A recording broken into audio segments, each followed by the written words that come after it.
Salut et bienvenue dans ce tuto Solfège Express. Alors c'est le premier tuto d'une série de 12 tutos qui vont t'expliquer tous les tenants et les aboutissants du solfège, mais en mode très simplifié. L'objectif pour moi, c'est de t'expliquer en 2 minutes une notion de solfège. 2 minutes? C'est chaud quand même.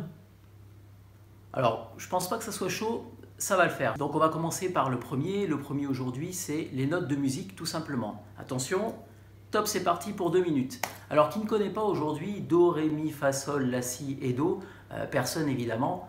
L'inverse est également vrai. Si, La, Sol, Fa, Mi, Ré, Do, tout le monde connaît ça.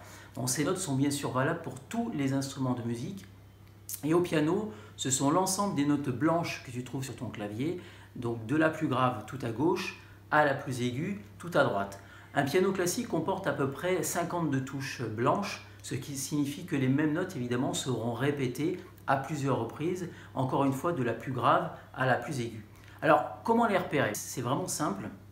Sur le clavier, tu vas trouver des notes noires par groupe de 2 et des notes noires par groupe de 3. Eh bien sache que si l'on prend un groupe de noirs par groupe de 2, la note qui est légèrement sur la gauche sera le Do, la note suivante sera donc le Ré, le Mi, le Fa, le Sol, le La, le Si et bien sûr pour arriver au Do suivant, évidemment qui sera donc le Do supérieur, donc le Do plus aigu.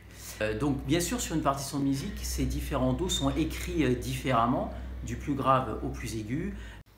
Alors les touches noires s'appellent aussi notes altérées, nous les verrons plus tard dans un prochain tuto. Les notes sont bien sûr chantées, jouées, mais aussi écrites sur des partitions. Or, beaucoup d'autodidactes ne savent pas lire ces partitions, et à la limite, peu importe. L'important, c'est évidemment de se faire plaisir. Pour autant, mon conseil quand même, c'est sachez lire les partitions de musique, c'est important, ça vous permettra de toute façon d'aller beaucoup plus vite dans l'apprentissage. Ça vous permettra aussi d'appréhender tous les tutos que je vais vous proposer également sur ce site Tuto Top 50. Dans une partition, les notes sont écrites sur une portée musicale. Une portée, c'est un ensemble de 5 lignes parallèles sur lesquelles se positionnent les notes. Et les notes peuvent être écrites comme ceci ou bien comme cela. On lira aussi une note différemment selon la clé qui va se trouver en début de portée. C'est ce que nous allons voir tout de suite dans le deuxième tuto consacré donc à la clé de Sol et à la clé de Fa.